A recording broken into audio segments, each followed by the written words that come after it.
Flashback sur Séance Radio. Le cinématographe permet de projeter les images sur un écran. Toute l'actu des grands classiques du cinéma. Bientôt, les films vont être sonorisés. Flashback avec Antoine Cyr et Antoine Julien. Je ne sais pas si vous vous rendez compte de l'aspect grandiose du mélange.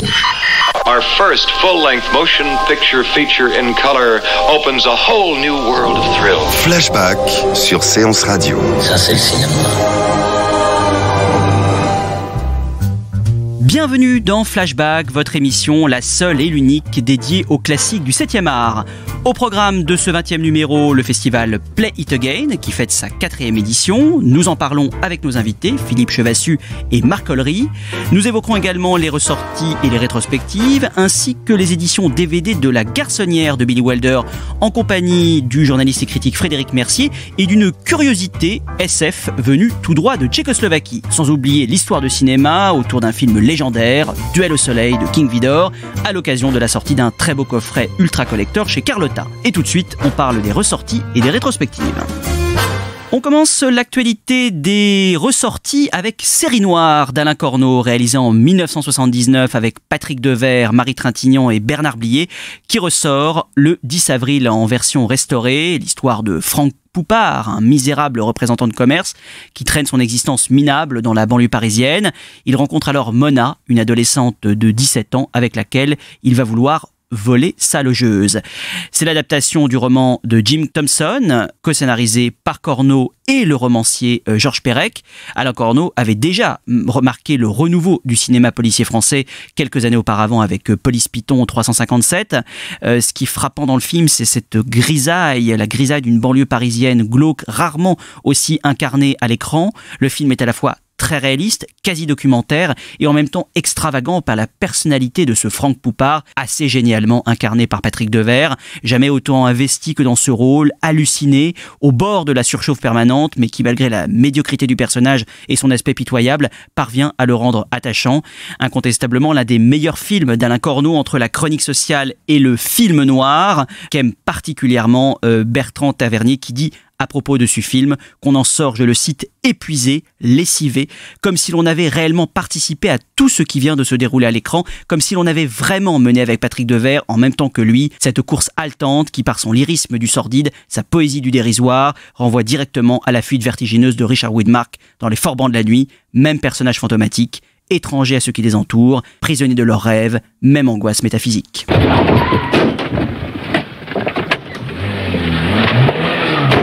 Alors là, on est cuit là. Sûr que t'as les flics derrière, c'est tout ce qu'ils attendaient, hein. Viens me chercher au magasin, non mais c'est pas vrai. Mais on s'était mis d'accord, non? On devait laisser passer quelques jours avant de se retrouver.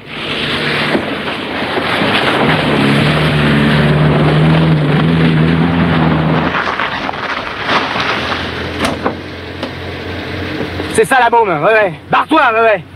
Va te faire tringler chez les flics! Salope! Parfait, hein! Comme ça, je garde tout pour moi, hein! T'enverras pas un rond du fric de la vieille! Pas un rond, t'entends? Pas un rond! D'ailleurs, tu t'en fous du fric, toi! Tu planes, toi! Mais pourquoi tu t'en fous du fric? T'es bien qu'une petite pute! C'est à cause du fric que t'es venu me chercher! Non! C'est ça que tu voulais, non? C'est ça qui t'excite, non? Mais dis-le! Dis-le qu'il y a que ça qui t'excite! C'est quand même pas moi! Qu'est-ce que t'en as branlé d'un connard comme moi? Connard! Les ailes du désir de Wim Wenders ressort également le 25 avril en version restaurée 4K, film interprété par Bruno Ganz et Solveig de Martin, sorti en 1987, qui se déroule à Berlin, où l'on suit les déambulations d'Amiel, un ange qui s'intéresse au monde des vivants au point de connaître tous leurs secrets, avant de découvrir Marion, une trapéziste avec laquelle il va découvrir l'amour. L'un des films les plus célèbres de Wim Wenders, prix de la mise en scène au Festival de Cannes en 1987, qu'il dédia à ses cinéastes de prédilection, Ozu, Tarkovsky et Truffaut. On aime revoir Peter Falk dans son propre rôle, ce qui n'était pas prévu à l'origine du projet et qui donne un peu de légèreté au film, ainsi que la ville de Berlin d'avant la chute du mur, magnifiquement filmée. La poésie du film n'a pas forcément bien résisté au temps, de même que le texte parfois emphatique de Peter Handke, célèbre écrivain et collaborateur régulier de Wim Wenders. Cette restauration donne surtout une nouvelle vie à la photographie noir et blanc d'Henri Alcan, autrefois charbonneuse, ici beaucoup plus douce, moins contrastée, telle que l'a toujours souhaité le grand chef opérateur français et magnifiée grâce à cette superbe restauration. Plus de légèreté cette fois grâce à Charade de Stanley Donen, réalisé en 1963, qui ressort le 25 avril avec Cary Grant et Audrey Hepburn. De retour de vacances, Reggie, Audrey Hepburn, découvre son mari assassiné dans leur appartement parisien mis à sac. Elle est aidée dans son enquête par un séduisant divorcé rencontré à Genève, Cary Grant, quelque temps plus tôt. Mais les anciens amis du défunt refont surface et sont persuadés que Reggie sait où se trouve le butin de 250 000 $ que son mari a caché quelque part. Cary Grant avait au départ refusé le rôle, trouvant sa différence d'âge avec Audrey Hepburn trop flagrante. C'est vrai qu'ils avaient quand même plus de 30 ans d'écart. Le film a ensuite été proposé à Natalie Wood et Warren Beatty avant que Cary Grant ne revienne sur sa décision.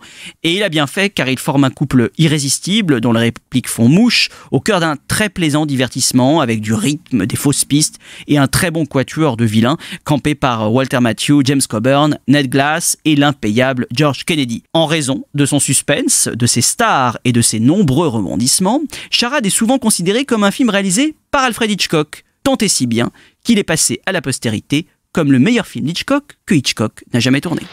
Could at least tell me what your first name is these days. Alexander. Okay, Alexander. You're done. Good. You're a new man. I'm sorry the old one couldn't tell you the truth. But I had to find out your part in all this.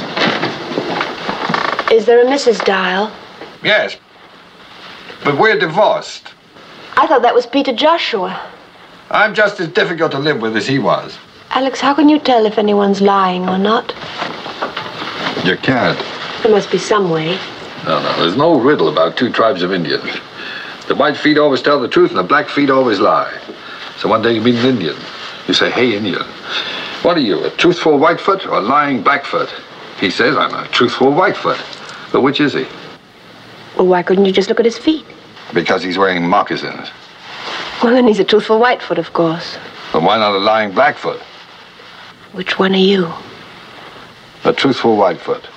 Come in. On termine l'actualité des ressorties avec un film inédit en salle, Bottle Rocket, le premier long métrage de Wes Anderson, réalisé en 1996, qui ressort le 25 avril avec Owen Wilson et Luke Wilson, qui campent deux amis, dont l'un vient de s'échapper de l'hôpital psychiatrique et qui imagine le casse parfait. Le film marque l'aboutissement de l'amitié entre Wes Anderson et Owen Wilson, qui s'étaient rencontrés quelques années plus tôt à l'université du Texas, à Austin. Au départ, le film était un court-métrage de 13 minutes en noir et blanc. Le long métrage reprend l'essentiel des scènes du cours, produit, excusez du peu pour un premier film, et distribué par Columbia Pictures. Mais le screen test, le retour spectateur qui est souvent imposé par les studios, s'est révélé être le plus catastrophique de l'histoire de la Columbia. Wes Anderson dut alors réécrire le film et ajouter de nouvelles scènes grâce à l'argent supplémentaire du producteur et réalisateur James L. Brooks. Le film est sorti malgré tout, sans rentrer dans ses frais, mais profitant de bonnes critiques. Un premier essai, maladroit mais plutôt prometteur, mêlant sens de l'humour et goût pour l'absurde, qui annonce déjà l'univers si délectable du réalisateur de The Grand Budapest Hotel et de L'Île aux chiens, son nouveau film, actuellement dans les salles. Please don't interrupt me, man, because I'm trying to stay focused on this stuff. You're responsible for the external situation tomorrow. Streets and the getaway. Whoa. Excuse me. Are the explosives really necessary here? I think it'd be a lot more simple if I just walk up to the door alone. I think that would be... Why are you undermining me, man? How much bullets does this thing take? Bob, look, please, I'm paying attention. God damn it! You're not paying attention if you're messing around with the gun. Now quit... Anthony, just keep the gun on the table. I can't focus unless the gun is on the table. You just paid for it. Shut up, man. Shut up. I'm warning you now. Be quiet, please. It's true, Dignant. I paid for the gun. Say it again. Say it one more time. Say it again. Repeat what you just said. Dans les rétrospectives de ce mois d'avril, la plus conséquente est bien sûr celle consacrée à Rainer Werner Fassbinder à la Cinémathèque française du 11 avril au 16 mai. Une rétrospective intégrale, des présentations de séances par Masha Merrill, Julian Lenz, Anna Schygulla, son actrice fétiche, François Ozon, une conférence le jeudi 19 avril à 19h, Fassbinder et Dublin, histoire d'une dévoration, une lecture également, enfin... Bref, toute une série d'événements à la Cinémathèque. Et puis, Carlotta Film présente le 18 avril 2 coffrets Blu-ray Fassbinder volume 1 et 2, regroupant 15 chefs-d'œuvre emblématiques du cinéaste, qui sortent également au cinéma dans la rétrospective Fassbinder partie 1. Le 25 avril, une sortie au cinéma en coffret de sa série télévisuelle inédite 8 heures ne font pas un jour, restaurée en 2K. Et le 2 mai, la sortie au cinéma, toujours chez Carlotta, de la rétrospective Fassbinder partie 2. Nous en reparlerons nettement plus longuement lors du prochain flashback et reviendrons évidemment sur l'œuvre de ce très grand cinéaste.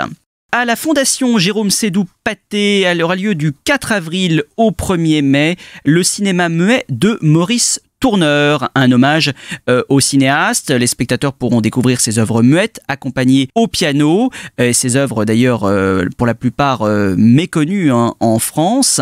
Ça va être sans doute un moment majeur, car Maurice Tourneur a en réalité joué un rôle capital dans le développement du cinéma des années 10 aux États-Unis, au point que ses pairs le considéraient comme l'égal de D.W. Griffiths et de Cecil B. DeMille. Le réalisateur franco-américain a en effet influencé de nombreux cinéastes, tout en assurant la formation de Clarence Brown et de son fils Jacques Tourneur.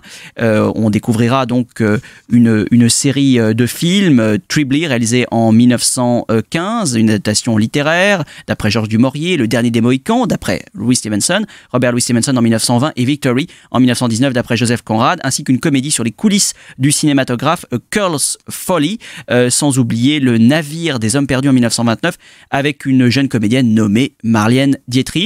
Des films également restaurés par Pathé seront projetés lors de ce cycle. Accusé, levez-vous, réalisé en 1930, son premier film parlant, et Justin de Marseille en 1934, film évidemment un classique de l'avant-guerre. Le cycle a été programmé en partenariat avec Christine Leteux, docteur en sciences et chercheur en Grande-Bretagne.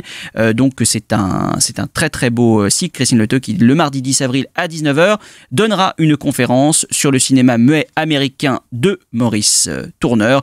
Toutes ces séances de films muets seront bien sûr accompagnées au piano par les élèves de la classe d'improvisation de Jean-François Zigel. À la Cinémathèque de Toulouse, le cinéaste iconoclaste Aki Kaurismäki sera à l'honneur du 28 avril au 31 mai 2018. Aki Kaurismäki qui évidemment tourne toujours, qui est un cinéaste, un électron libre du cinéma finlandais, où l'on aime son expressivité, ses gueules patibulaires, ses ambiances très singulières. Un cinéaste donc qui sera mis à l'honneur à la Cinémathèque de Toulouse, et il sera là d'ailleurs avec André Wilms, son acteur du Havre, le vendredi 4 mai à 19h à la Cinémathèque donc de Toulouse. À la Cinémathèque de Toulouse toujours, le cinéaste Costa Gavras est également à l'honneur depuis le 27 mars et ce jusqu'au 29 avril. On pourra redécouvrir l'intégralité de sa filmographie, de L'Aveu à État de siège en passant par Missing, Mad City et Amen. À noter que Costa Gavras vient de faire paraître ses mémoires, Va où il est impossible d'aller, aux éditions du Seuil. Rappelons également que ces deux coffrets sont toujours disponibles chez Arte. Costa Gavras nous en avait d'ailleurs longuement parlé dans Flashback. Et à noter que dans cette rétrospective, vous pourrez découvrir le premier film de Costa Gavras, vraiment à découvrir, en plus très bien restauré, Compartiment tueur, réalisé en 1965 avec Yves Montand, Jean-Louis Trintignant, Michel Piccoli et Simone Signoret. Cette école vétérinaire, dans laquelle je ne serais jamais entrée si on m'avait recommandé un professeur spécialiste, pour Ophélie, qui faisait une dépression. On me l'a prise et je suis restée seule. Encore plus seule. Je n'étais personne pour tous ces gens et, comme une petite fille, j'ai fui. Et je me suis trouvée égarée dans cet amphithéâtre, dans ce grand théâtre vide. Et tu étais là. Tu étais là, si loin et si proche. Comme un Hamlet, comme un Hippolyte. Et mon cœur a battu la chamade. Et mon âme en lambeaux au bord du précipice de sa misère a poussé un cri de joie. Je ne le savais pas encore, mais la plus belle partie de ma vie allait commencer. Tu m'as dit avec ta voix voilée, la salle d'attente est à côté, vous savez.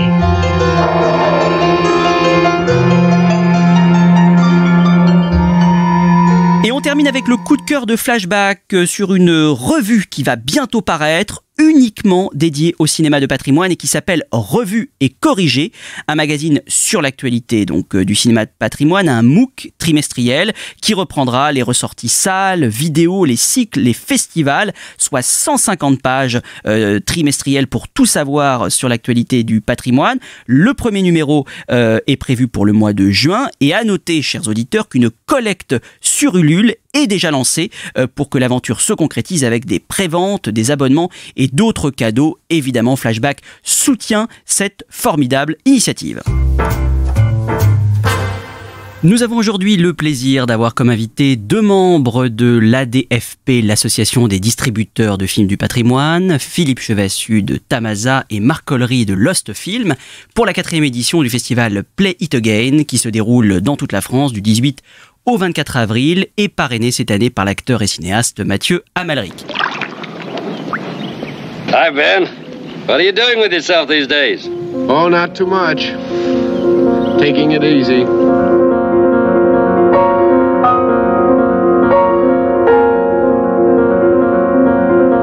I'll be back before you can count to 10. 1, 2. Will you unzip my dress? I think I'll go to bed. Je sais qui tu me rappelles. Je te rappelle quelqu'un. Je suis malheureuse, je suis responsable. J'oublie que je suis responsable, mais je le suis. Je suis innocent, moi. Estraneo l'invocazione. J'adore le passé. C'est tellement plus reposant que le présent. Et tellement plus sûr que l'avenir. Une manifestation qui propose au public de voir ou revoir une sélection de 19 classiques en version restaurée, parmi lesquels Le Trou, Quai des Orfèvres, Le Lauréat, Le Bel Antonio, Du Silence et des Ombres, La Ronde, L'Empire des Sens et beaucoup d'autres. Philippe Chevassus et Marc Collery, bonjour. Bonjour. Bonjour. Merci beaucoup d'être dans Flashback. Alors, est-ce que vous pouvez nous dire combien de salles à peu près, participent à l'événement et également comment vous avez défini cette belle programmation? Alors, le nombre de salles, cette année, je crois qu'on va atteindre les 200 pour la première fois, ce qui est une bonne nouvelle. Hein. C'est la 4e édition, on avait commencé avec 120 salles, c'est ça Marc? Oui, à peu près. Oui. Et chaque année un petit peu plus. Pour nous, c'est intéressant et c'est important parce qu'il y a un renouvellement des cinémas qui ont participé l'année précédente, donc ça leur plaît. C'est déjà ça. Et il y en a plein de nouveaux qui arrivent chaque fois. Donc, je pense que c'est effectivement dû au choix de programmation qu'on a fait. Là, vous avez vu que c'est un programme très éclectique, mais sur des films qui parlent aux gens, qui ont sens, qui connaissent un petit peu, même s'ils n'ont pas vu depuis très longtemps. D'autres ne les ont jamais vus parce que la logique du festival, c'est quand même de faire découvrir le cinéma de patrimoine aux gens qui ne le voient jamais et de fidéliser un peu ceux qui vont passer souvent. Donc voilà, c'est un peu cette démarche-là. Alors, il faut rappeler que l'ADFP réunit de nombreux distributeurs de patrimoine. Les films qui sont présentés sont issus de ces distributeurs. Donc là, j'en reviens, je m'adresse là à Marc. Cette belle programmation, comment vous avez dû bien faire une sélection? On choisit un petit peu tous ensemble, c'est-à-dire qu'on est tous des membres actifs et force de proposition pour chaque année proposer des films, mais aussi des animations et faire en sorte que justement de plus en plus de gens aient envie de programmer nos films et surtout de venir les voir parce que c'est ce qui nous réunit tous au sein de la DFP, c'est ce même désir, cette même passion de proposer des films classiques, alors on dit de patrimoine ou de répertoire, mais pour tout le monde ce sont des films qu'on a envie de voir ou revoir ou de découvrir parce que c'est vrai que on en parlait encore tout à l'heure, Le Bel Antonio est sorti la semaine dernière. Moi, c'est un film que j'ai jamais vu. Et c'est vrai que quand je vois la sélection, on est tous un petit peu cinéphiles. Alors, il y a des réalisateurs qu'on aime, qu'on suit. On devient cinéphile parce qu'on aime une actrice, un acteur. Et puis, il y a toujours des films qu'on rate ou à côté desquels on est passé à travers, ou des cinéphilies un petit peu plus difficiles qui sont pas exposées. Et c'est vrai que chaque distributeur a un petit peu sa spécificité. Alors, on fait ça toute l'année. Mais là, d'un seul coup, sur cette semaine, et maintenant presque c'est sur 15 jours, parce qu'on permet aussi aux salles qui ont peut-être moins de souplesse, qui ont peut-être un seul écran, et peut-être plus de difficultés à laisser de la place pour le patrimoine, de faire le festival sur une deuxième semaine. Donc c'est vrai que d'un seul coup, là, c'est l'occasion de se fédérer autour de ce même événement, cette même fête du patrimoine pour nous, toujours au mois d'avril. Alors c'est vrai que c'est toujours aux alentours des vacances de Pâques. Et c'est pour ça que c'est vrai que chaque année, il y a des salles qui sont fidèles. Et puis il y en a qui ont d'autres événements à ce moment-là. Donc c'est vrai que la deuxième semaine permet cette souplesse-là. Les dates officielles, c'est du 18 au 24 avril. Mais on peut aussi poursuivre le festival sur une deuxième semaine et justement prendre encore plus de films. Et le patrimoine, on a parfois tendance à penser à tort qu'il est réservé surtout à Paris et la région parisienne, les sorties toutes les semaines, mais en fait là ce qui est marquant dans ce festival, c'est que c'est vraiment Philippe Jevassus, toute la France, là, toutes les salles de France qui sont, en tout cas toutes les salles partenaires qui sont concernées. Oui, absolument, mais ça c'est notre volonté. On ne veut pas faire quelque chose de sclérosé ou de refermé sur Paris. C'est pas du tout notre logique, notre optique. On travaille toute l'année avec plein de cinémas extraordinaires qui bossent comme des fous pour présenter des films qui sont rares, des films avec des animations comme le disait Marc. Et ce sont ces gens-là qui soutiennent aussi notre travail. Et on est très très content justement que les films des classiques, des grands films intemporels, parce que ça aussi c'est assez inconfort de dire que un film est intemporel. On est sûr qu'on présente des bons films, mais on n'a pas peur de la critique, ils sont déjà sortis avant. Mais c'est très très plaisant de se dire qu'effectivement on va avoir des cinémas qui sont des mono-écrans dans des toutes petites villes qui vont participer, et puis d'autres dans des très grandes villes comme Lyon, Lille ou autres qui vont montrer les films. Mais pour nous, c'est essentiel. C'est-à-dire que quand même, quand on fait le choix d'être distributeur de films de patrimoine, c'est pas qu'on soit investi, mais on a quand même le sentiment d'un rôle culturel aussi. Et le rôle culturel, c'est de faire découvrir des choses à des gens, et partout, et pas simplement aux Parisiens. Enfin, on n'a rien contre les Parisiens, hein, mais bon. Dans Flashback, on parle donc de l'actualité du cinéma de patrimoine. On se rend compte qu'elle est vraiment très riche. On a l'impression que le cinéma de patrimoine se porte bien.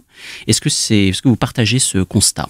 Il y a de plus en plus de films qui sortent. C'est vrai que voilà, c'était un peu une idée préconçue avant de se dire que les films sortaient d'abord à Paris, mais en fait maintenant voilà, les films de patrimoine n'ont pas du tout à rougir. Ce sont des films comme les autres. Le numérique permet un petit peu ça justement maintenant. Avant, c'est vrai que moi avec Lost Film, quand je commence en 2009, je sors un film avec 2 copies 35 mm, donc c'est vrai qu'il fallait attendre. Les copies ne pouvaient pas être partout au même moment. Et on aurait été bien incapable de faire ce festival à l'époque en 35 mm, ou alors il aurait fallu qu'on sorte les films sur une 50aine de copies. Mais là justement, le numérique, je pense, permet de diversifier notre façon de proposer nos films, de les proposer aussi maintenant avec des bandes annonces, par exemple. C'est vrai qu'à l'époque, faire une bande-annonce et la tirer en copie 35 mm et arroser toutes les salles qui auraient pu proposer nos films, ça aurait été un peu plus lourd de fabrication et de coûts. Et là, maintenant, le numérique permet ça. Le numérique permet aussi de faire circuler un peu plus facilement, même au sein des régions, hein, parce que toute l'année, il y a des associations par région, par département, qui ont gardé cette envie de patrimoine, qui ont une case, qui ont des cycles. Il y a des ciné-clubs, il y a des thématiques. Chacun peut s'approprier à sa façon de faire rayonner ce cinéma-là. Et l'idée, justement, avec Play It Again, c'est que ça permet à des salles qui, par exemple, n'en font pas du tout, ou ont peur d'en faire parce qu'ils n'ont pas peut-être dans leur équipe de programmation ou sur place un animateur pour mener un ciné-club ou un débat ou une rencontre après.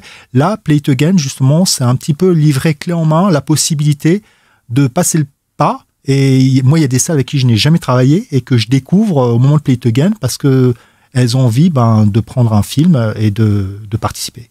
Ouais, tu parlais du numérique. Il y a une chose aussi qui est très bien et très intéressante avec le numérique. Bon, on est tous amoureux de la pellicule parce que c'est la matière, etc.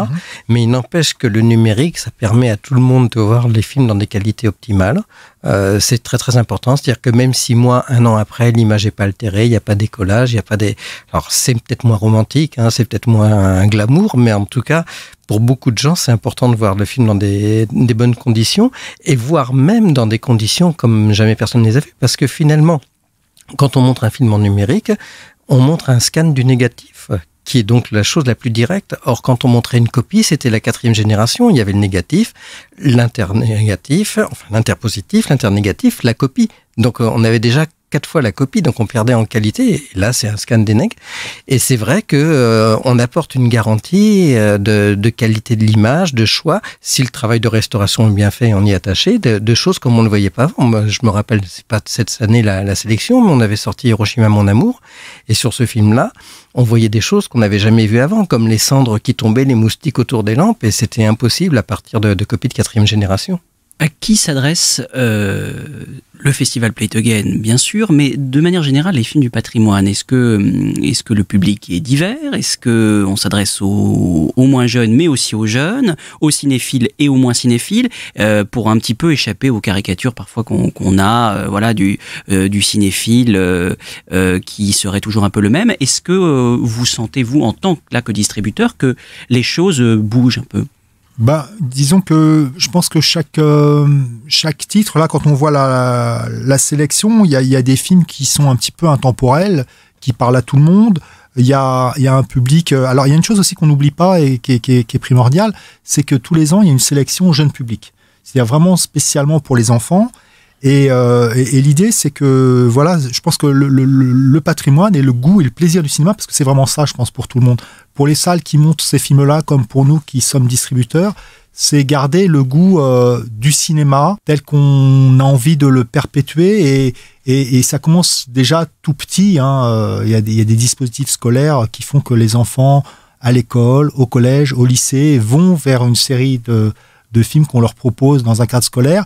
Mais je pense que ça leur permet justement de choisir des choses. Moi, je vois, c'est vrai, un film comme Billy Elliot, c'est un film qui est déjà de patrimoine, hein, on n'imagine pas, mais c'est vrai qu'il a un peu plus de 20 ans, et qui parle à toute une génération. Moi, ma fille, elle l'a vu, elle a à peine 10 ans, et c'est vrai que je pense que là, quand on voit la sélection, il y a plein d'autres films comme ça qui sont pas seulement pour des seniors qui ont forcément été élevés à la dernière séance ou à Patrick Brion. Hein. Moi, j'ai vais bientôt avoir 50 ans. C'est vrai que c'est ce qui m'a formé comme cinéphile. Et puis aussi les revues, et puis les ciné-clubs. Et puis, c'est vrai que, étant parisien, il y a plein d'offres de rétrospectives. Il y a la Cinémathèque, il y a plein de salles qui font ça depuis longtemps.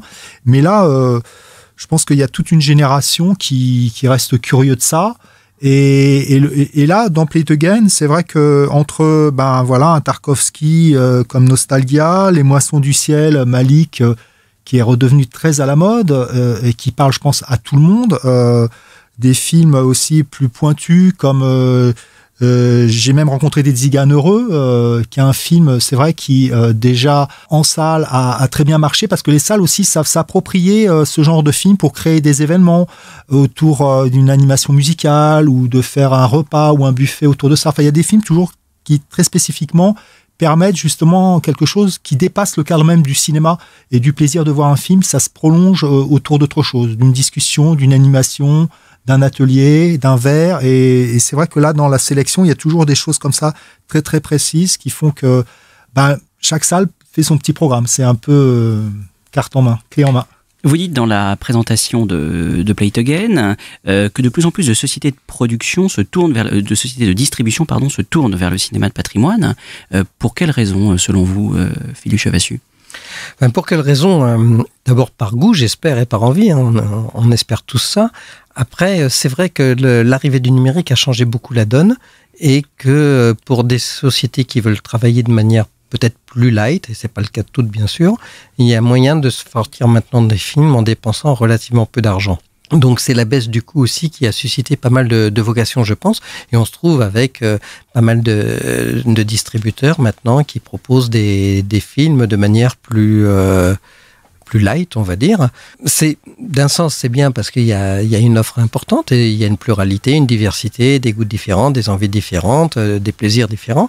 Moi, là-dessus, je trouve qu'on a beaucoup de chance avec ça. Après, nous, en tant que professionnels, on a un revers de la médaille, c'est que les entrées sont pas extensibles à l'infini, donc elles sont divisées sur plus de films, donc on a des seuils de rentabilité qui deviennent plus délicats, mais là, on parle plus d'économie que d'envie. Hein. Mais justement, parlons-en, parce qu'on en parle finalement très peu. On ne mesure pas forcément, on connaît bien le box-office, par exemple, des films qui sortent toutes les semaines, on sait on peut mesurer quand c'est un succès ou quand c'est un échec.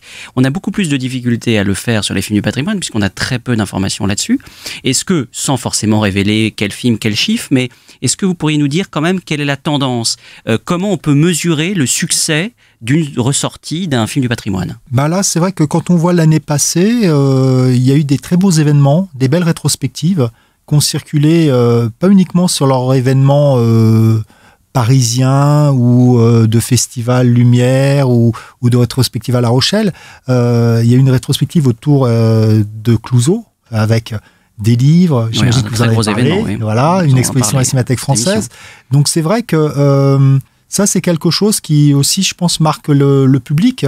Et quand tout à l'heure tu posais la question de comment ça se fait qu'il y a autant de distributeurs et de films qui sortent, par contre, il y a une réalité, c'est que c'est peut-être plus accessible maintenant de pouvoir créer une société et de montrer des films, mais il n'y a pas de recette. C'est-à-dire que un succès en salle il y a 20 ans ou il y a 30 ans fera pas que ce sera à nouveau un succès en 2017 ou en 2018. Il y a toujours le même travail, je pense, autour de créer du désir, de l'envie, d'accompagner le film, qu'il y ait une affiche, une bande-annonce, des événements autour pour transformer l'essai, j'ai envie de dire, et que les gens ils viennent plus massivement. Là, quand on voit un film comme L'Empire d'Essence, par exemple, qui est proposé cette année, c'est un film que tout le monde a à peu près en tête, a vu à l'époque, a entendu parler de la controverse. Moi, c'est pareil, c'est un film que j'ai découvert que l'année dernière. Et c'est vrai que d'un seul coup, il y a toujours, quoi qu'il arrive pour le spectateur, c'est ce passage à l'acte. C'est-à-dire, je vais voir le film, et puis il y a tellement de films qui sortent, nouveaux, de patrimoine, et puis tellement d'activités, et puis de façon de consommer le cinéma. Maintenant, il faut toujours essayer de faire venir le spectateur. C'est le but du jeu. Philippe Chabassu ? Non, j'ai pas grand-chose à ajouter. Marc est parfait. Non, mais blague à part, c'est vraiment ça. C'est une question d'envie, de motivation qui font que les choses existent. Et s'il y a de plus en plus de films qui sortent, c'est parce qu'il y a de plus en plus de gens qui ont envie de les montrer. Et ça, c'est sain, quelque part. Après, effectivement, l'histoire économique, ça peut être parfois compliqué, mais ce qui est certain, c'est que les gros succès se sont amenuisés quand même. C'est-à-dire que comme il sort 2-3 fois plus de films de répertoire et de classiques qu'il y a 10 ans, des résultats qu'on trouvait pas bons il y a 10 ans nous paraissent bien maintenant. Donc ça, c'est assez ambigu. Et bon, moi, est-ce que pour avoir juste une idée, pour que les auditeurs aient peut-être un petit peu une fourchette, est-ce que, voilà, à partir de combien d'entrées on pourrait dire « Ah, ça, c'est plutôt un succès pour un film de patrimoine » ? Alors ça dépend combien on a dépensé pour la promotion du film. Parce que le succès, il est relatif aux dépenses. Les recettes, voilà, il y a une notion d'équilibre. Après, moi, si je parle pour ma crèmerie, puisque je connais pas trop les chiffres des autres non plus, mais c'est vrai que les gros succès qu'on a eu en patrimoine, je sais pas si on les aura encore aujourd'hui. C'est pas vieux, puisque Paris, Texas, c'était il y a 4 ans. Je crois. Un peu moins, non ? C'était il y a 3, 4 ans, Hiroshima l'année avant, 5 ans, enfin quelque chose comme ça. Et pour donner une idée, puisque vous cherchez à avoir une notion de chiffres, mais alors, sur la France entière, je sais plus, mais à Paris, c'est des films qui avaient fait à peu près 18 000 entrées, ce qui est considérable pour des classiques. Hiroshima, on était... Oui, ce qui semble considérable, oui. Paris, Texas, on était sortis sur 50 copies France, enfin c'était des très grosses sorties. Je pense qu'on sortirait les mêmes films aujourd'hui, on ferait la moitié d'entrée. Je sais pas ce que tu en penses, Marc, mais il y a cette espèce de saturation et c'est le revers de la médaille de la diversité. Donc, on peut pas se plaindre de la diversité. Après, on est quand même des entreprises commerciales, qu'on le veuille ou pas, culturelles, mais aussi commerciales. On a des nécessités d'équilibre. Donc, c'est quelque chose d'un petit peu, c'est un peu sur le fil. Mais voilà, mais on continue à vivre et puis à faire ce qu'on aime, c'est pas un problème.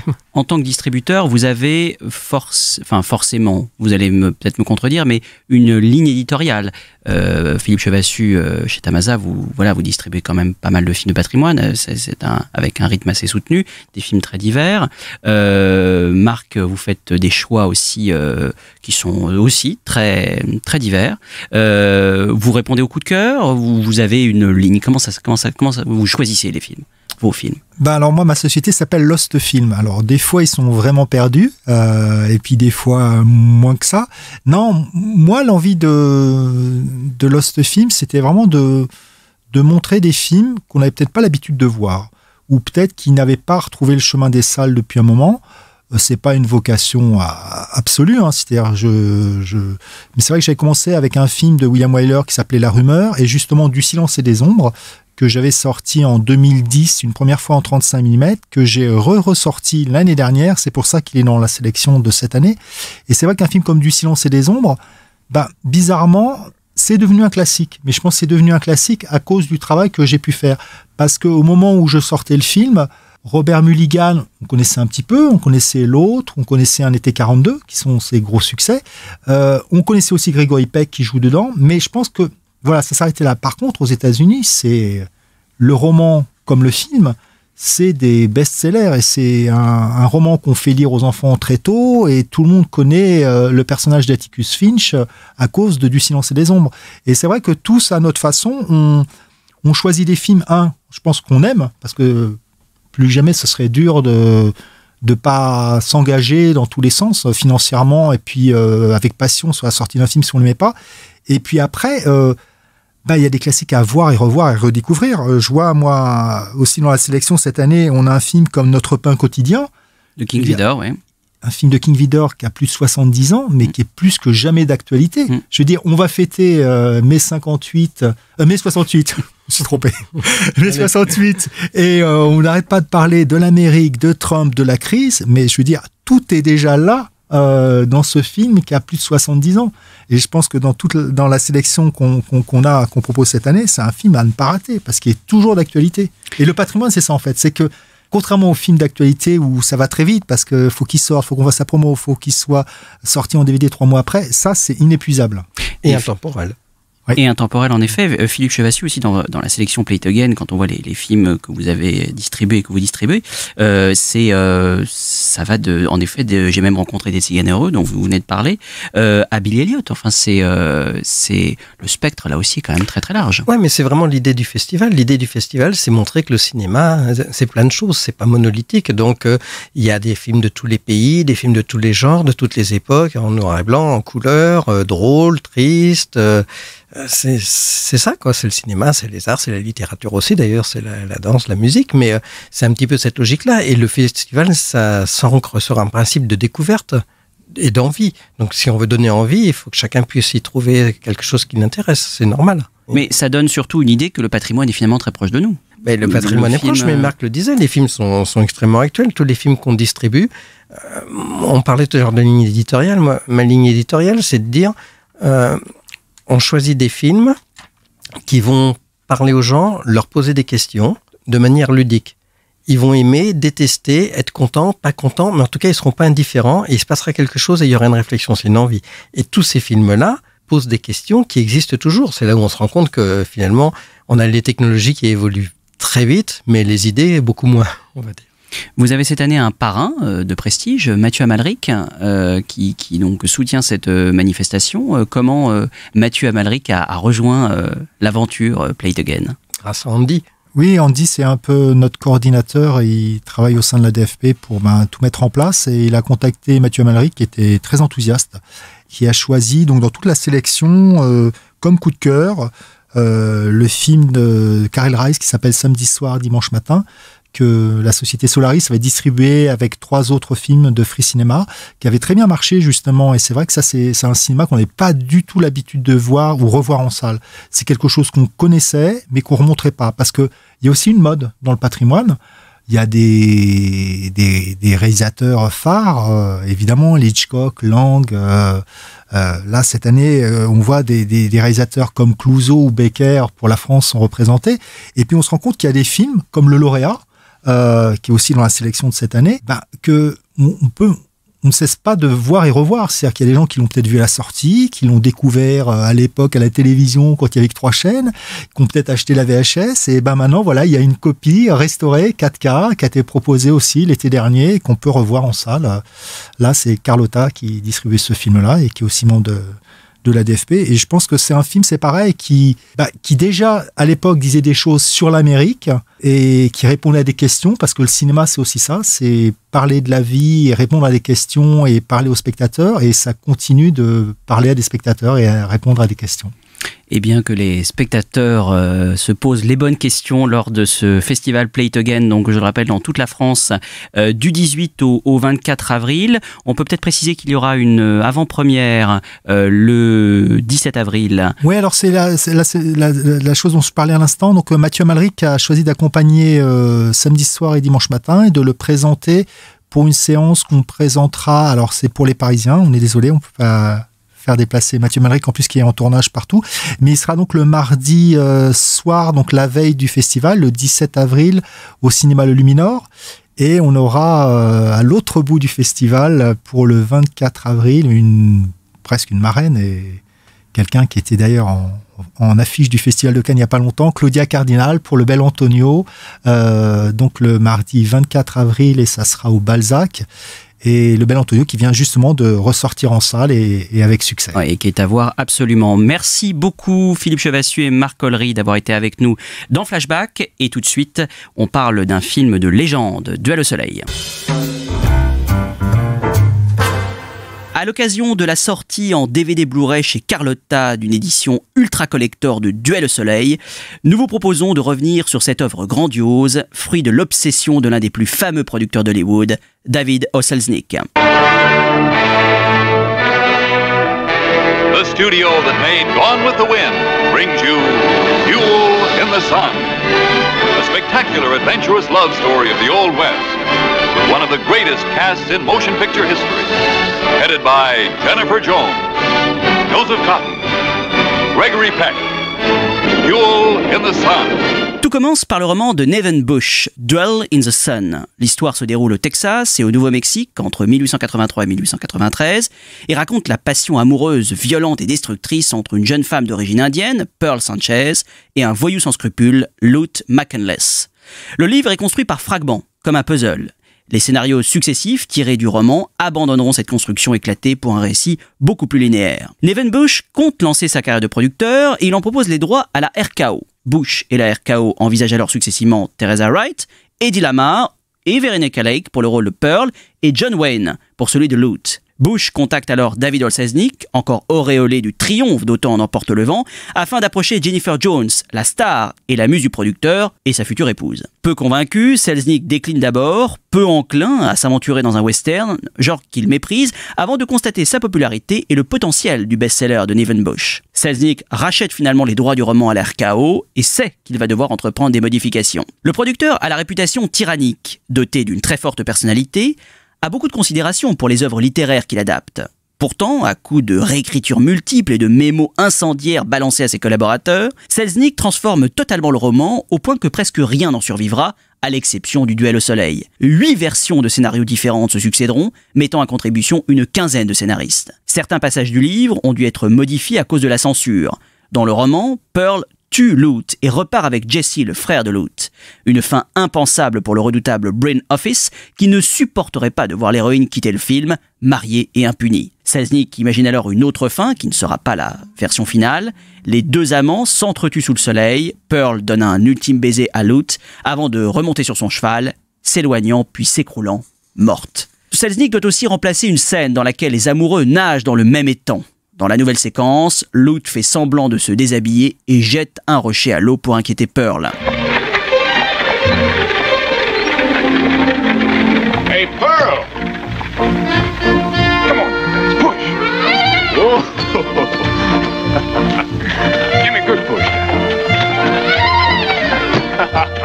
Whoa, boy, I want you to meet a lady. Now bow for the lady, Dice. He's right smart. Oh, what do you think of my new girl, Dice? No? En janvier 1945, Selznick, après avoir d'abord envisagé William Dietl, engage le réalisateur King Vidor, qui signe pour 20 semaines de tournage avec un cachet de $100 000.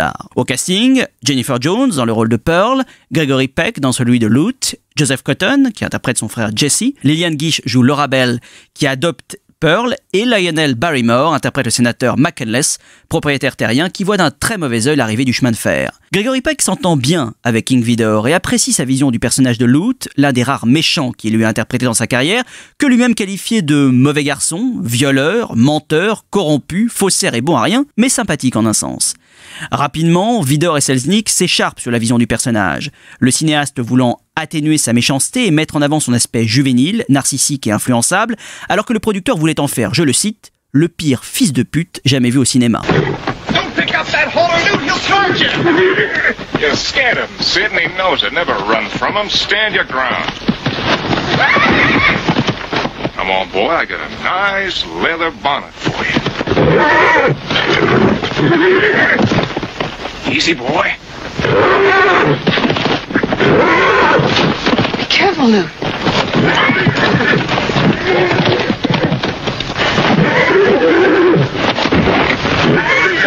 He's just plumb crazy. Don't you worry none about him.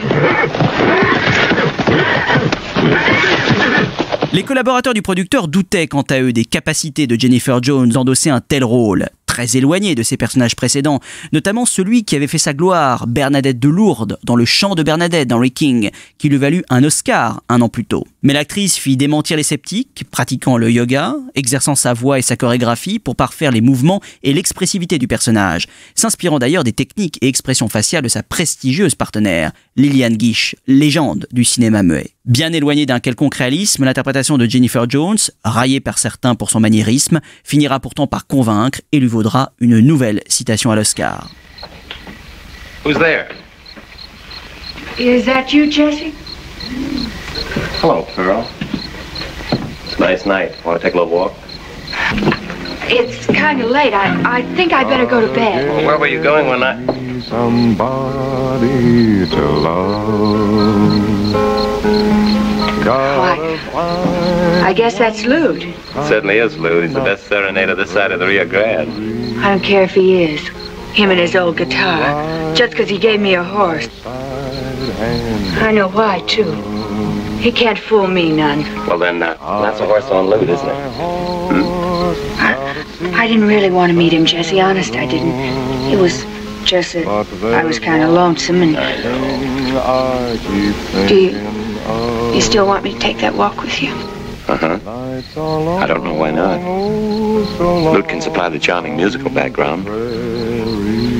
Le 4 mars 1945, dans le désert de Sonora, au cœur des montagnes, King Vidor entame le tournage du duel final au soleil, vite retardé par le froid et la neige. Le tournage est à nouveau retardé suite aux intempéries et aux conflits syndicaux. Pendant ces périodes de disette, Selznick fait considérablement évoluer le scénario, réécrivant des passages déjà tournés. Il décide alors de recruter le cinéaste Joseph von Sternberg, le Pygmalion de Marlène Dietrich sur Morocco et l'Impératrice Rouge. Le réalisateur est d'abord engagé comme conseiller à l'éclairage et à la couleur, réalisateur des essais de Jennifer Jones, puis comme assistant de Vidor sur le tournage. Il tourna par la suite plusieurs scènes, dont l'impact se ressent au niveau de l'image. Le travail sur la couleur rappelle celui effectué sur Le Narcisse Noir de Michael Powell et Emmerich Pressburger, notamment dans les séquences à Spanish Beat, le ranch du sénateur. Rappelons que Duel au soleil fut tourné en Technicolor. L'exigence et la tyrannie coutumière de Selznick atteignirent leur paroxysme sur le tournage. Je le cite. « J'ai donné des ordres stricts sur le plateau que pas une scène, pas un angle ne soit filmé sans que mon téléphone, afin que je vienne sur le plateau vérifier l'éclairage, la mise en scène et les répétitions. Non seulement je vérifie la direction exacte de la scène, mais dans 99% des cas, je reste jusqu'à ce que je valide la prise. » Les réécritures successives imposées par Selznick retardent le calendrier de tournage et mettent à mal la patience de King Vidor, qui finit par quitter définitivement le plateau le 10 août 1945. À la vue des rushs, le producteur décide de tourner un nouveau prologue qui montrera le passé du personnage de Jennifer Jones. Il engage alors William Dirtle, son choix initial. Bien que King Vidor assure avoir tourné au moins 90% du métrage, William Dirtle revendiqua au moins 20% du résultat final. Il retourna notamment le début et surtout le fameux duel au milieu des rochers brûlants. Selznick demanda même à la Screen Directors Guild de créditer William Dirtle comme co-réalisateur, mais la Guilde, devant l'opposition de King Vidor, refusa. Pourtant, même si King Vidor fut le seul crédité comme réalisateur, l'apport de William Dirtle fut incontestable, surtout dans le duel dans lequel Lute paraît moins combatif et où le cinéaste accentue la sueur des corps et l'érotisme du baiser final. Un duel composé à la fois de plans tournés par King Vidor et William Dirtle.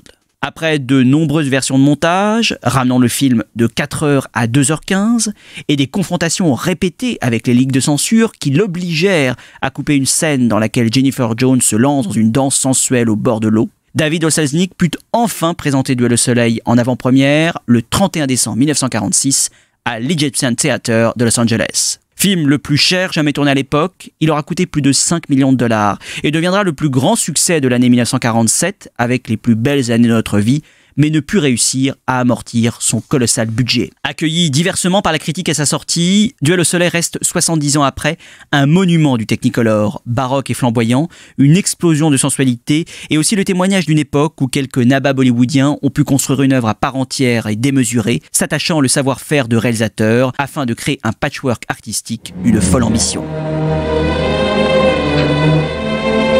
No use my lying no more.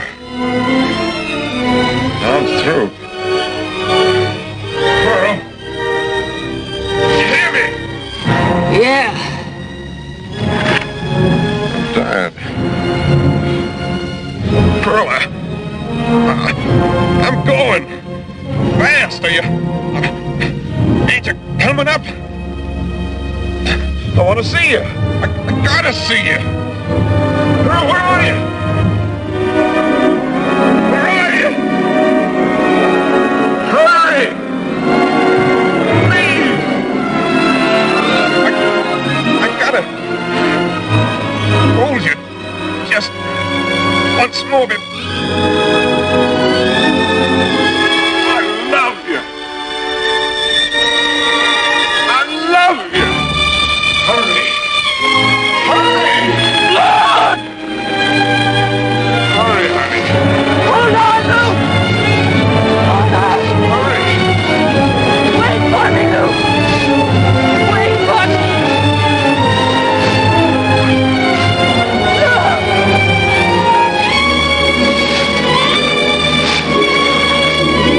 Pearl! Where are you?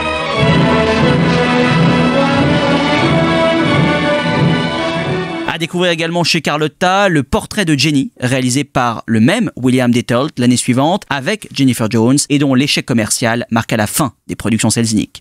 J'ajoute enfin que cette histoire du cinéma est basée sur le livre Le Temps des Folies de Pierre Berthomieux qui accompagne cette très belle édition. Dans l'actualité des DVD Blu-ray, débutons avec La Garçonnière de Billy Wilder qui ressort dans une très belle édition chez Rimini, classique parmi les classiques avec Jack Lemmon et Shirley MacLaine. Et pour nous en parler, nous avons par téléphone Frédéric Mercier qui a collaboré à cette édition DVD Blu-ray. Frédéric Mercier, bonjour. Bonjour. Merci beaucoup d'être avec nous dans Flashback. Alors, en quoi La Garçonnière est-il un film si important dans la carrière de Billy Wilder ?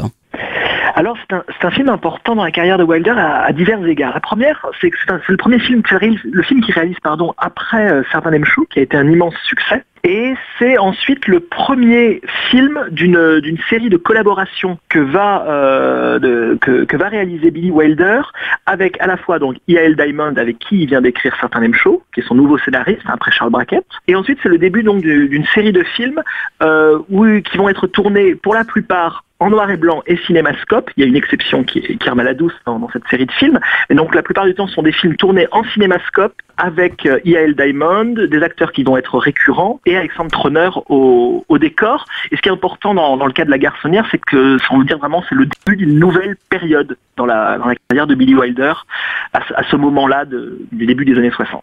Alors on dit que Billy Wilder s'est inspiré de plusieurs choses. D'abord du film Brève rencontre de David Lean, où à un moment donné le couple demande à un ami de lui prêter son appartement, et c'est une idée qui a germé dans la tête de Billy Wilder. Et puis aussi, je crois, d'un fait divers assez connu à Hollywood, celui d'un producteur qui aurait tué l'amant de sa femme dans une garçonnière louée par un employé de son agence artistique. Je crois que c'est à peu près l'histoire. Mais Wilder s'est évidemment éloigné, au vu de son style, de ses inspirations. Oui, ils sont évidemment inspirés, mais la particularité du film, c'est que si c'est une comédie, vous venez de rappeler quand même des faits divers qui sont un peu dramatiques. C'est un film qui est moins enlevé et joyeux, par exemple, que l'étaient certains lame shows ou que l'étaient certaines comédies qu'avait réalisées Billy Wilder dans les années 50, comme évidemment 7 ans de réflexion. C'est un film qui est toujours empreint de drame. On est vraiment sur la vie, on va dire, de laisser pour compte de l'Amérique dans ces années 60, qui sont obligés de faire des compromis pour pouvoir essayer de vivre comme ils le peuvent le rêve américain. Et donc le rire est toujours teinté de malaise et de drame tout au long de la séance. Et le film est aussi assez osé pour l'époque, avec un petit peu de recul, puisqu'il traite de l'adultère, qui était devenu acceptable, mais encore quand même en 1960 très controversé.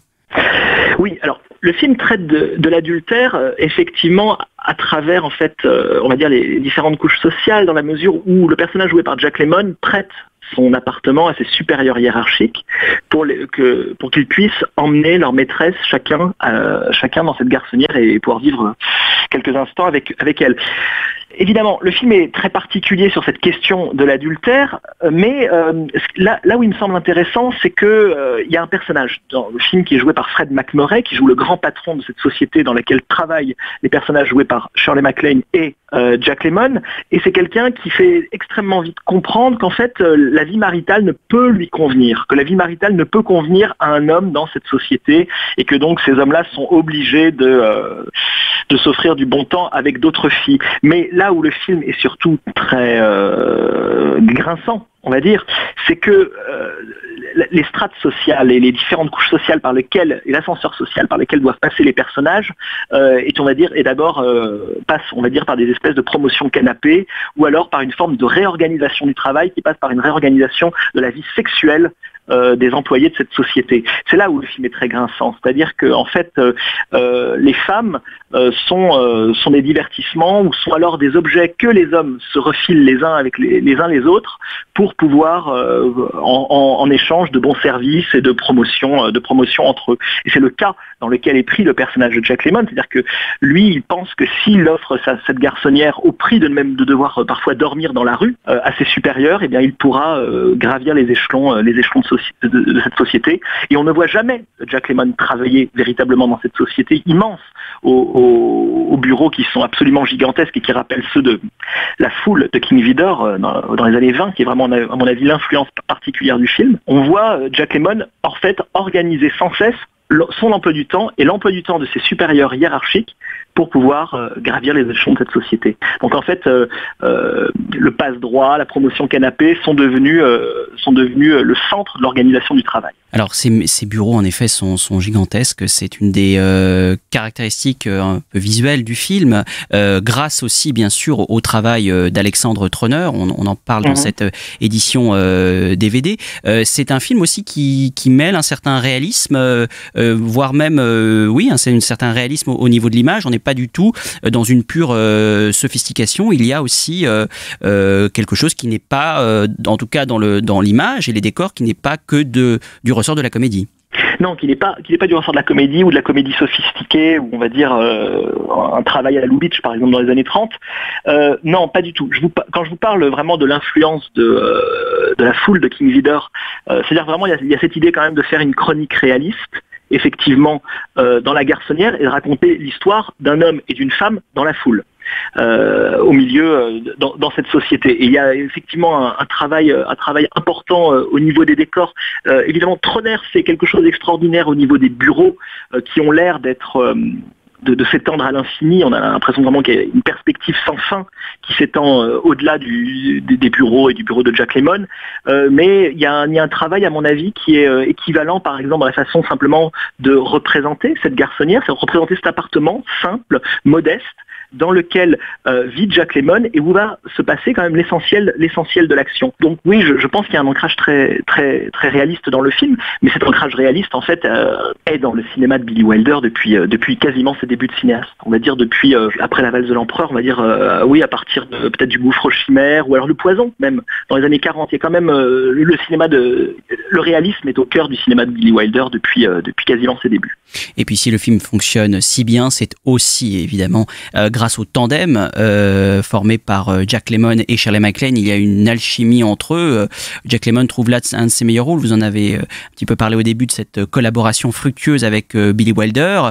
Il y a en plus une identification directe avec ce personnage finalement de l'Américain moyen qui fonctionne très très bien. Oui, Wilder le disait, hein, Jack Lemmon c'est son John Doe, c'est son Américain moyen, c'est son Monsieur Tout-le-Monde, hein, comme l'a été par exemple James Stewart pour Alfred Hitchcock, ou Gary Cooper peut-être pour Frank Capra. Et effectivement, c'est le début ils ont tourné certains mêmes shows déjà ensemble. Ils vont encore tourner beaucoup de films ensemble. Je crois que c'est la plus longue collaboration en tant qu'acteur avec Billy Wilder, c'est Jack Lemmon, puisque on va retrouver Jack Lemmon juste après dans Irma la Douce, ensuite dans La Grande Combine, dans Avanti, dans The Front Page.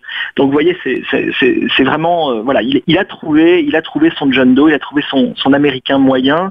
Et c'est très fort parce que Jack Lemmon, à mon avis, dans son corps, dans son jeu, dans sa façon, dans son expression, incarne, on va dire, les deux versants du cinéma de Billy Wilder. C'est-à-dire à la fois ce réalisme dont on parlait, et peut-être le caractère plus satirique et parfois grimaçant de son cinéma, et en particulier de ce cinéma à partir du début des années 60, quand Billy Wilder rentre dans cette avant-dernière phase, on va dire, de sa carrière. C'est-à-dire, d'un côté, on a un Jack Lemmon qui est extrêmement grimaçant quand il est en société, qui a l'air presque de ressembler à un pantin et qui joue énormément de son visage. Et puis soudain, dès qu'il se retrouve dans les scènes intimes, en particulier avec Shirley MacLaine, dès qu'on se retrouve dans des scènes plus graves, plus intimes, plus lyriques peut-être, eh bien on a un acteur qui est beaucoup plus sobre. Beaucoup plus sobre à ce moment-là. Je pense que Jack Lemmon Wilder a trouvé en Jack Lemmon quelqu'un qui, dans le corps duquel et dans le visage duquel cohabitaient les deux tendances peut-être ou la formule de son cinéma. Eh bien Frédéric Mercier, merci beaucoup de nous avoir parlé de cette édition donc DVD Blu-ray de La Garçonnière qui comporte donc de nombreux bonus dans lequel on vous retrouve en compagnie de Mathieu Macharet du Monde, mais aussi on y retrouve un entretien avec Didier Nert, peintre et architecte, à propos des décors justement de Alexandre Troner, et également une interview de la comédienne Hope Holiday, un court documentaire sur l'art de Jack Lemmon, et puis un documentaire un peu plus long sur l'histoire du film. Donc voilà, une édition copieuse à ne pas manquer. Merci beaucoup de nous avoir accompagnés. C'est moi qui vous remercie. Au revoir. Au revoir. Couldn't happen to a nicer guy. You know, you're the only one around here who ever takes his hat off in the elevator. Really? The characters you meet. Something happens to men in elevators. Must be the change of altitude. The blood rushes to their head or something. Boy, I could tell you stories that would... I'd love to hear them. Maybe we could have lunch in the cafeteria sometime. Or some evening after work. 27. Oh. I hope everything goes all right. I hope so. Wouldn't you know they call me on a day like this, what with a cold and everything? How do I look? Fine. Wait. Thank you. You know, that's the first thing I ever noticed about you. When you were still in the local elevator, you always wore a flower. Good luck. And wipe your nose. Parmi les autres sorties DVD Blu-ray, citons une véritable curiosité venue de Tchécoslovaquie, intitulée Ikari XB1 de Jindřich Polák, réalisé en 1963, que l'on peut découvrir pour la première fois en DVD en version 4K. Alors nous sommes à bord du vaisseau spatial Ikari. Un équipage se dirige vers la constellation Alpha du Centaure afin d'y trouver une nouvelle forme de vie extraterrestre. C'est un film donc totalement inédit, tourné évidemment en pleine période soviétique, adapté d'un roman de l'écrivain Stanislas Lem qui avait inspiré et qui inspirera quelques années plus tard Andrei Tarkovsky et son Solaris. Un budget à l'époque de 5 millions de couronnes tchèques tout de même, soit un blockbuster on pourrait dire aujourd'hui, et qui a pu en effet inspirer par certains endroits Stanley Kubrick et son 2001. Ici et là, c'est vrai qu'on des passages rappellent certains futurs classiques de la SF comme Star Wars ou Alien, et puis on est aussi frappé quand même par la modernité de la bande son composée par Zdeněk Liška et un très très beau noir et blanc, magnifié grâce à cette très belle restauration. Alors, ne nous emballons pas trop, nous ne sommes pas dans le chef-d'œuvre absolu et impérissable de la SF, qui est quand même un film un peu brinque-ballant, mais il demeure une véritable curiosité esthétique tout à fait recommandable. Uplynou léta a děti se budou učit, že jsme byli první, kteří se vydali do vesmíru hledat život na planetách Alpha Centauri.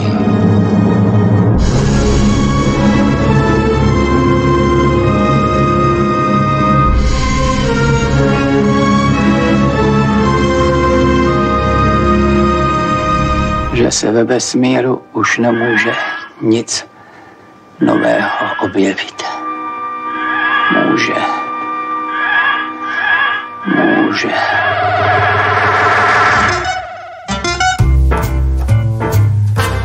Merci beaucoup de nous avoir suivis. Vous pouvez réécouter l'émission sur SoundCloud, iTunes et toutes les applications podcast. Nous vous donnons rendez-vous le lundi 7 mai pour une nouvelle émission. À très bientôt sur Séance Radio. Flashback sur Séance Radio. Le cinématographe permet de projeter les images sur un écran. Toute l'actu des grands classiques du cinéma. Bientôt, les films vont être sonorisés. Flashback avec Antoine Cyr et Antoine Julien. Je ne sais pas si vous vous rendez compte de l'aspect grandiose du mélange.